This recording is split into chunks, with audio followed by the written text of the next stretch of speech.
Hi friends, Dinamani நாளிதழில் வந்துள்ள முக்கிய செய்திகளையும் அவற்றை டிஎன்பிஎஸ்சி சிலபஸ் ஆகியவற்றோடு எவ்வாறு இணைத்து படிக்க வேண்டும் என்பதனை பார்ப்போம் வாங்க.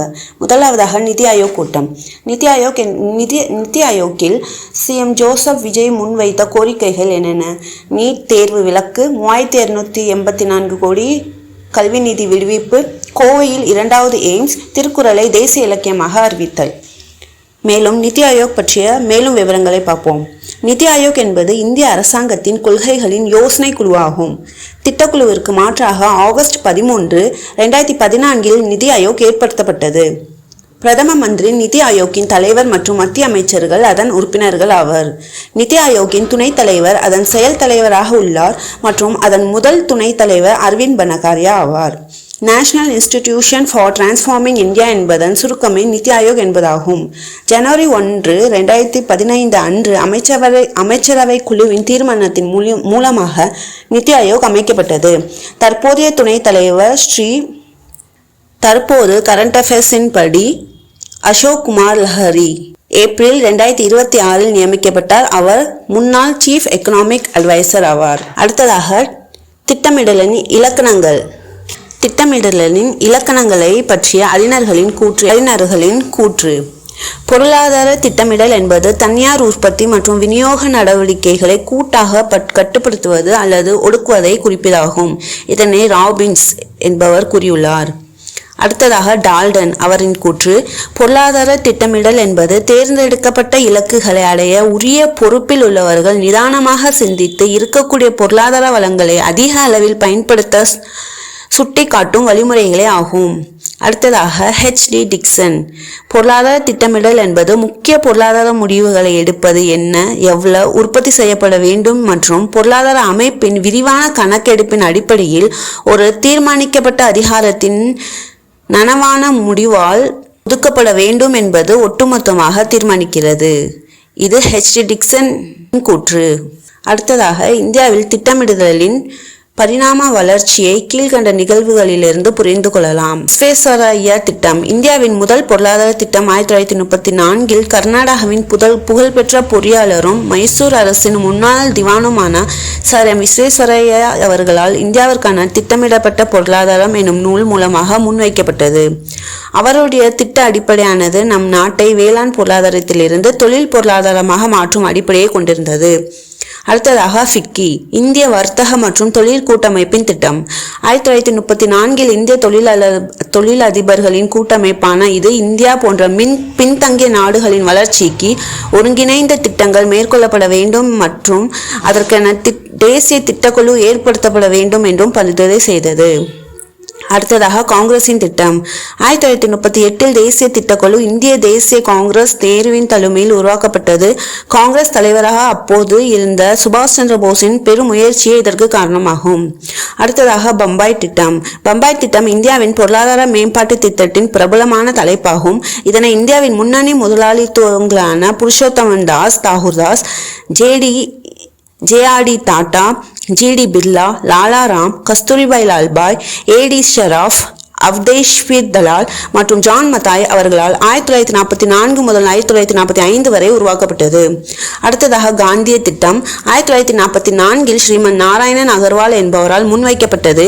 வேளாண்மை, கிராமப்புற தொழில் முன்னேற்றம் ஆகியவை அதன் அடிப்படை அம்சங்கள். பகிர்வு செய்யப்பட்ட பொருளாதார முறை மற்றும் கிராம சுயசார்பு பொருளாதாரம் ஆகியவை இத்திட்டத்தின் குறிப்பிடப்பட்டவையாகும். அடுத்ததாக மக்கள் திட்டம். 1945 தொழிற்சங்கவாதியான MN ராய் அவர்களால் முன்வைக்கப்பட்டது. மக்களின் அடிப்படை தேவைகளை பூர்த்தி செய்ய மார்க்சிய பொது உடைமை அடிப்படையாக கொண்டது. வேளாண்மை மற்றும் தொழிலுக்கு சம முக்கியத்துவம் அளித்தது. சர்வோதய திட்டம் 1950 JP நாராயணன் அவர்களால் வழங்கப்பட்டது. காந்திய கொள்கைகளையும் ஆச்சாரிய வினோபா பாவேயின் சர்வோதய கொள்கைகளையும் கொண்டிருந்தது. இந்த 6 திட்டங்களையும் கவனமாக ஆராய்ந்து திட்டக்குழுவை அமைத்து 5 திட்டங்களாக செயல்படுத்த ஜவஹர்லால் நேரு முடிவெடுத்தார். அவரே இந்திய அரசின் திட்டக்குழுவின் முதல் தலைவரும் ஆவார். நிதி ஆயோக்கின் பணிகள் என்னென்னு பார்ப்போம். கூட்டுறவு மற்றும் போட்டி அடிப்படையிலான கூட்டாட்சி, நாட்டின் நிகழ்வுகளின் மாநிலங்களை பங்கெடுக்க வைத்தல், பரவலாக்கப்பட்ட திட்டமிடல், தொலைநோக்கு மற்றும் காட்சி திட்டமிடல், நிபுணர்களின் கட்டமைப்பை உருவாக்குதல், உகந்து தாக்குதல், சச்சரவு தீர்த்தல், வெளியுலக தொடர்பை ஒருங்கிணைத்தல், உள்நாட்டு ஆலோசனை வழங்குதல், திறன் உருவாக்குதல், கண்காணித்தல் மற்றும் மதிப்பீடுதல். அடுத்ததாக கல்விக் கொள்கையினை பார்ப்போம். 1976 வரை மாநில அரசின் பொறுப்பில் இருந்த கல்வி அதன் பிறகு மத்திய அரசுகளின் கூட்டு பொறுப்பில் வந்தது. இந்தியாவில் கல்வித்துறையை மத்திய கல்வி அமைச்சகம் நிர்வகிக்கிறது. 1985ஆம் ஆண்டு இந்த அமைச்சகத்தின் பெயர் மனிதவள மேம்பாட்டு அமைச்சகம், ministry of human resource development MHRD என மாற்றப்பட்டது. ஆனால் 2020ஆம் ஆண்டின் புதிய தேசிய கல்விக் கொள்கையின்படி இது மீண்டும் முறைப்படி கல்வி அமைச்சகம் என்றே பெயர் மாற்றம் செய்யப்பட்டுள்ளது. இந்தியாவில் எழுத்தறிவின்மையை முற்றிலும் ஒழிக்க அரசு பல்வேறு காலகட்டங்களில் திட்டங்களை நிறைவேற்றியுள்ளது. முதலாவதாக தேசிய வயது வந்தோர் கல்வி திட்டம் தொடங்கப்பட்ட ஆண்டு 1978 அக்டோபர் 2.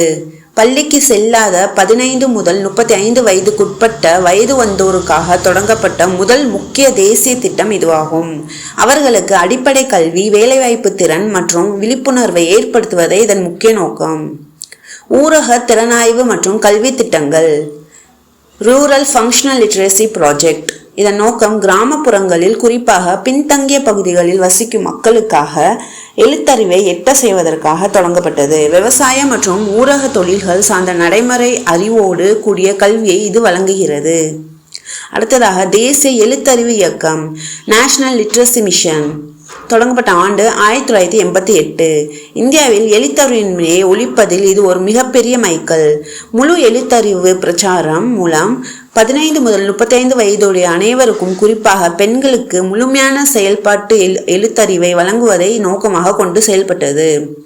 அடுத்ததாக அனைவருக்கும் கல்வி இயக்கம் 2001 தொடங்கப்பட்டது. இதன் நோக்கம் தொடக்க கல்வியை அனைவருக்கும் பொதுவாக்குவதற்கான மிக முதன்மையான திட்டம்.